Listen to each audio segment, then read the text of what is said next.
Very good morning everyone. Stock Bangla চ্যানেলে আপনাদের সকলকে স্বাগত। আজকে 29 জানুয়ারি। আজকের জন্য নিফটি ফিফটির সাপোর্ট লেভেলটা 25,200 লেভেলে মেজর সাপোর্ট।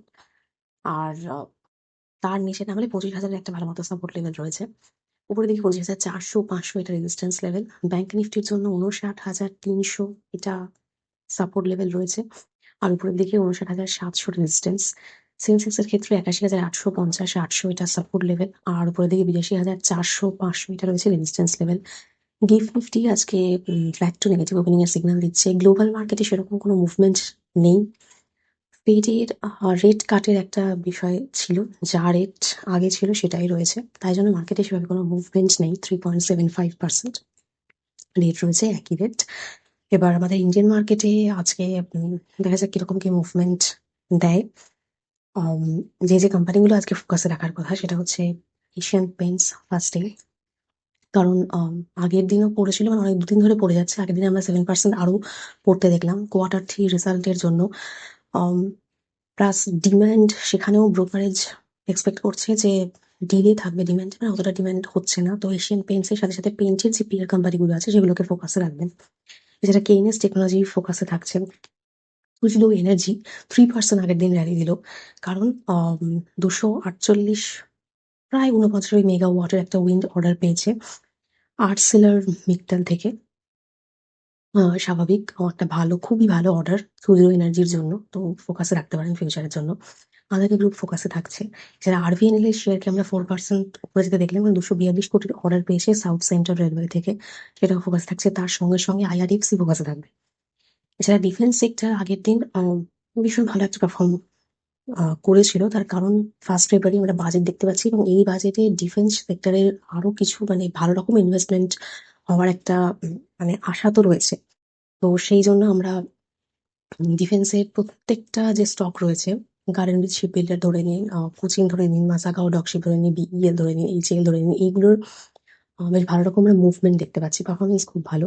বিইএল আগের দিন রেজাল্ট বেরিয়েছে, সেই রেজাল্টও খুব ভালো। জিআরএসিও রেজাল্ট আমরা দেখলাম যে টপ লাইন 1900, টপ লাইন রয়েছে ভারত ফোর্জ, এগুলোর সবই প্রিমিয়ার এনার্জিজ, ডিসিএক্স, এই স্টকগুলো অবশ্যই রাডারে রাখবেন।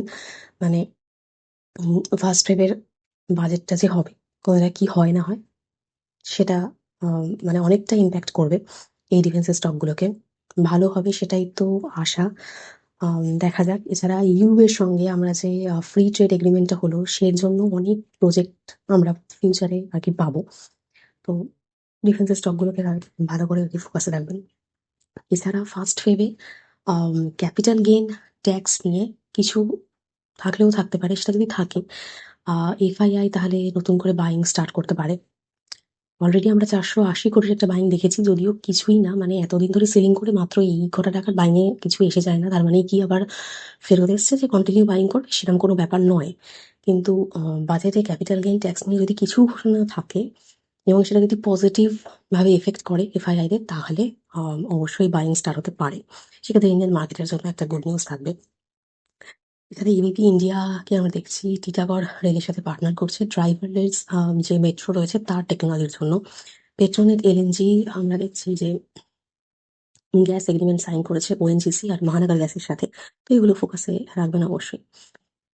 এইচএএলকেও দেখছি আমরা রাশিয়ার যে ইউএসি, তার সাথে পার্টনারশিপ SJ100 এই জেটটা তৈরি করার জন্য ফোকাসে রাখতে পারেন এইচএএলকে। এলএনজির ক্ষেত্রে আমরা দেখছি যে নেট প্রফিট 4% নিচে নেমে গেছে, মেনলি প্রভিশনিং এর জন্য নেমেছে, কিন্তু রেভিনিউ গ্রোথ আমরা 10% দেখছি। তো আজকে ফোকাসে রাখতে পারেন কিরকম কি মুভমেন্ট সেটা দেখার জন্য। এছাড়া ভোডাফোন আইডিয়া ফোকাসে থাকছে। জিএসডব্লিউ ইনফ্রাস্ট্রাকচার, তারা প্ল্যান করছে 16,500 কোটির একটা ক্যাপেক্স দেওয়ার জন্য ফাইন্যান্সিয়াল ইয়ার 2027-28 এর মধ্যে। তো জিএসডব্লিউ ইনফ্রাস্ট্রাকচার ফোকাসে রাখতে পারেন ফিউচার গ্রোথের জন্য।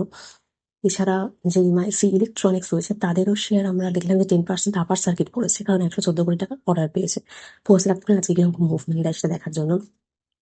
এছাড়া একটা বাইরের খবর, মানে ইন্ডিয়ার ইউপিআই জাপানে আর কি চলবে, তার কারণ ইন্ডিয়ান টুরিস্টের যে নাম্বার সেটা দিনকে দিন জাপানে বাড়ছে। তো এটা একটা নিউজ রয়েছে, মানে রয়েছে বললাম একটা। এছাড়া রুপি 92.17, মানে খুবই খারাপ অবস্থা রুপির। Indian market. এছাড়া যদি আমরা অয়েল দেখি, ব্রেন্ট ক্রুডের ক্ষেত্রে আমরা দেখছি 68 পর্যন্ত চলে গেছে, সেটা ইন্ডিয়ান মার্কেটের জন্য কোনোভাবেই ভালো নিউজ নয়। তো এই রয়েছে আজকে ইন্ডিয়ান মার্কেটের নিউজ। এবার দেখা যাক 1st ফেব্রুয়ারিতে আমরা কি বাজেটের অ্যানাউন্সমেন্ট পাই। তো তার আগে ডিফেন্সের সেক্টর গুলোকে ভালো করে নজর রাখবেন। এছাড়া যে কোম্পানিগুলো বললাম সেগুলো আজকে দেখার থাকবে। তো দেখা যাক আজকে ইন্ডিয়ান মার্কেটে যখন মুভমেন্ট দেয়। তো আজ আমি ভিডিও এখানেই শেষ করছি। প্লিজ আমার এই ভিডিওর উপর ডিপেন্ড করে কোনো ইনভেস্টমেন্ট করবেন না। আমি কোনো সিবি রেজিস্টার অ্যাডভাইজার নই। শুধুমাত্র এডুকেশন পারপাসে এই ভিডিও করা। দেখা হচ্ছে নেক্সট ভিডিওতে।